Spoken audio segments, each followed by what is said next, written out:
দোষারোপ করতে চাই খালি এই বর্তমান সরকারকে, কারণ তারা কিন্তু যখন ক্ষমতায় আসেন অনেক আশা দিয়েছিল আমাদেরকে বলেছিল যারা যারা গুম হয়েছে তাদেরকে ফিরিয়ে আনবে, যদি ফিরে না আনতে পারে তাদের তথ্য আমাদেরকে দিবে,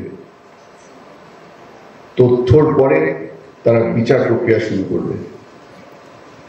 এখন পর্যন্ত কিছুই পেলাম না, অনেক কথা শুনতে হয়, বারবার করে শুনেছি যে নতুন আইন হচ্ছে, গতকালকে শুনলাম একটা আইনের প্রস্তাব হয়েছে, ওটারও কপি পেয়েছি, কপিটা পাওয়ার পরে আবারও হতাশ হলাম। কারণ বাংলাদেশে হয়তো এত দুর্বল আইন আর কোনোটাই নেই, যেখানে বলা হয়েছে যে কমান্ড রেসপন্সিবিলিটি যদি আপনার প্রমাণ করতে হয় তাহলে আপনার লিখিত কমান্ড থাকতে হবে। আপনাদেরকে জিজ্ঞেস করতে চাই, যখন শেখ হাসিনা আমাকে গুম করার হুকুম দিয়েছিল ওটা কি হোয়াটসঅ্যাপে দিয়েছিল, লিখিত দিয়েছিল?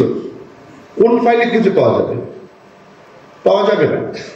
তবে আপনারা সকলেই জানেন, আমিও জানি যে হুকুমদাতা শেখ হাসিনাই ছিল, কিন্তু আমরা তার কোনো বিচার করতে পারবো না এই আইনের মাধ্যমে।